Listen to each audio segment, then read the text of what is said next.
Welcome to Steady Growth, where we build money, character, and resilience the same way. Small, steady, and on purpose. No hype, just honest steps that add up. Let's begin. Quick bet. I flip a coin once. Tails, you hand me $100. Real money out of your pocket right now. Heads, you win. Here's my only question. How much would heads have to pay before you'd agree to flip? Don't overthink it. Just answer it in your head right now. Got a number? Good. Because if you're like almost everyone, you did not say $100. A clean 50-50, win 100 or lose 100, and most people quietly back away. To make it feel worth it, you probably wanted heads to pay $150, maybe $200 or more. And that is fascinating because a coin flip for equal money is a perfectly fair bet. So why does fair feel like a bad deal? You just felt it. One of the most powerful forces in all of human decision-making, and it was running in your head before I finished the sentence. It shapes how you handle money every single day, usually without your permission. It's called loss aversion. And for the next few minutes, I want to hand you the lens so you can watch it work and then decide whether it gets to run the show. Here's the whole idea in one line. Losses loom larger than gains. Watch what that means. The pain of losing something is far stronger than the pleasure of gaining the very same thing. Two psychologists, Daniel Kahneman and Amos Tversky, measured this carefully, and the result was remarkably steady.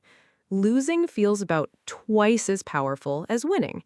So lose $100, and the sting is roughly the size of the joy you'd get from winning 200. Not 100, 2. Now look back at that coin flip. You weren't being silly. You were running the real math your brain uses without telling you. A possible $100 loss weighs about twice as much as a possible $100 gain. So an even bet feels like risking 2 to win 1. Of course you said no. Your brain was protecting you. The trouble is that same kind, protective instinct, left unexamined, walks us straight into some genuinely costly mistakes. So why are we built like this? Picture an ancestor out on the open grassland.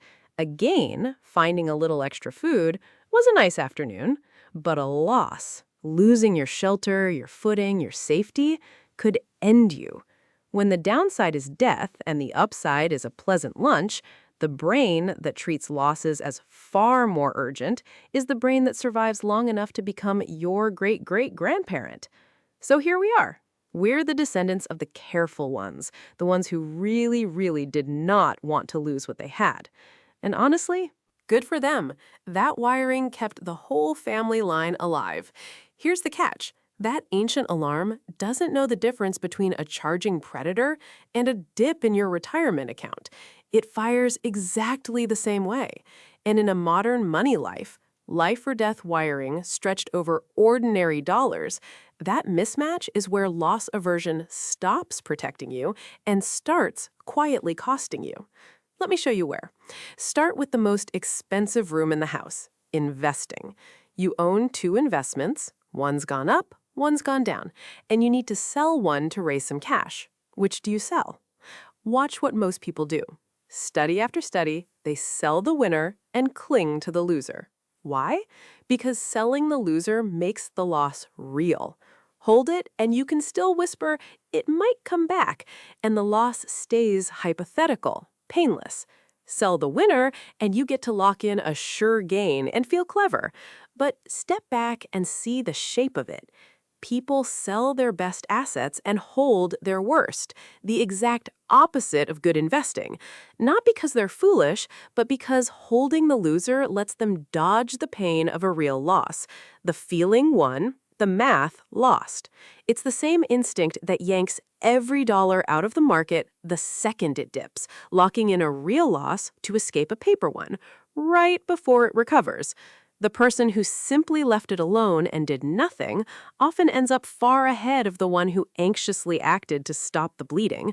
Over a lifetime, that one quiet bias can cost a family tens of thousands of dollars, not in one dramatic mistake, but in 100 small, reasonable feeling ones, each one whispering that it's protecting you. And it is not just the stock market. Once you've got the lens, you'll see it all over your ordinary life. It's why the exercise bike that became a clothes rack is so hard to sell. Letting it go means admitting the money's gone, so it just sits in the garage as if keeping it keeps the money. It's why you keep paying for the subscription you never open. Canceling feels like a tiny defeat. It's why people stay in the wrong phone plan, the wrong routine, sometimes the wrong job, because the familiar thing, even when it's worse, feels safe, and switching feels like giving something up. There's even a name for that one, status quo bias, and loss aversion is the engine humming underneath it. Every time the same little trick is running, your brain treats what you already have as the baseline, and any move away from it reads as a loss. So you freeze, you overpay, and you stay too long. Okay, here's where it gets fun, because now we flip it from a trap into a tool. Watch this. Loss aversion runs on a reference point, a baseline your brain calls normal, where anything below it feels like a loss.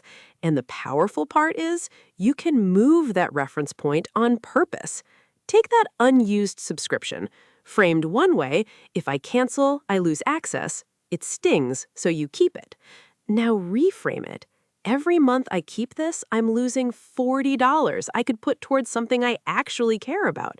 Suddenly, keeping it is the loss, and canceling feels like a win. Nothing about the facts changed. You just aimed the loss aversion engine at the real cost instead of the imagined one. That's the whole move. When a money decision feels stuck, ask, what's the loss I'm not seeing because I've made the wrong thing my baseline? Make doing nothing the thing you're losing by, and the calm choice gets a whole lot easier. Salespeople have known this forever, which is why an offer is almost always framed as something you'll lose if you don't act now. The limited time deal, the seat about to vanish. They're not selling you the gain, they're manufacturing a loss for you to avoid. Once you can see that move, you can wave it off. And here's the lovely part. You can borrow it, honestly, and point it at yourself. Because the same instinct that makes you cling to a losing stock can make you guard a savings goal like a dragon if you set it up right. Give your savings account a name and a job. Not savings, the kids' college fund, our someday house. The moment that money has a name, pulling from it stops feeling like a neutral transfer and starts feeling like a loss. And loss aversion, your old opponent, suddenly stands guard over the thing you love. It's the same reason Don't Break the Streak works so well. 20 days in a row and missing day 21 feels like losing the streak, so you fight to keep it. You're not fighting your nature anymore, you're aiming it. Watch that. Same engine, brand new direction. Now, let me be honest with you, because on this channel, calm and accurate beats clever. Loss aversion is one of the most studied ideas in all of psychology, and it's real. But it's a strong tendency, not an iron law that grips everyone the same way every time. Researchers still debate the exact size of it, and there's good evidence that for very small, low-stakes losses, plenty of people barely feel it at all. It shows up most when the stakes feel meaningful to you. So the goal here isn't to walk around announcing your personal loss aversion number. It's simpler and kinder than that. Just knowing this exists changes what you're able to catch. The next time a money decision feels strangely sticky, when you can't sell the thing, can't cancel the thing, can't walk away from the thing, you'll have one quiet question ready. Wait, is this the math, or is this just the fear of losing talking? That single question, asked calmly, is most of the whole benefit right there. So here's the idea to carry with you. Your brain feels a loss about twice as hard as it feels the same size gain, a brilliant survival instinct running in a world it was never designed for. Left alone, it makes you hold your losers, sell your winners, keep what you should let go, and stay where you should leave. But the instant you can name it, it loosens its grip. You can flip the reference point so the real cost becomes the loss you avoid. You can put it to work guarding the goals that matter most. And in any sticky money moment, you can ask the one calm question that cuts clean through. Is this the math, or is this just the fear of losing talking? Losses will always loom a little larger. That's human, and there's nothing wrong with you for feeling it. But once you can see the shadow for what it is, you get to decide whether it runs the show. Losses loom larger. Now you can see it coming. If something here was useful today, the best thing you can do is use it tonight in one small way. And if you'd like to keep growing with us, you're welcome in our tribe at familycreative.org. It's where we gather the tools and resources we build for people doing this on purpose, and where you can learn more, share what's working, and help someone a few steps behind you. That's the whole point. Small, steady, together. Be kind, try hard, do the work, build the family. We'll see you in the next one.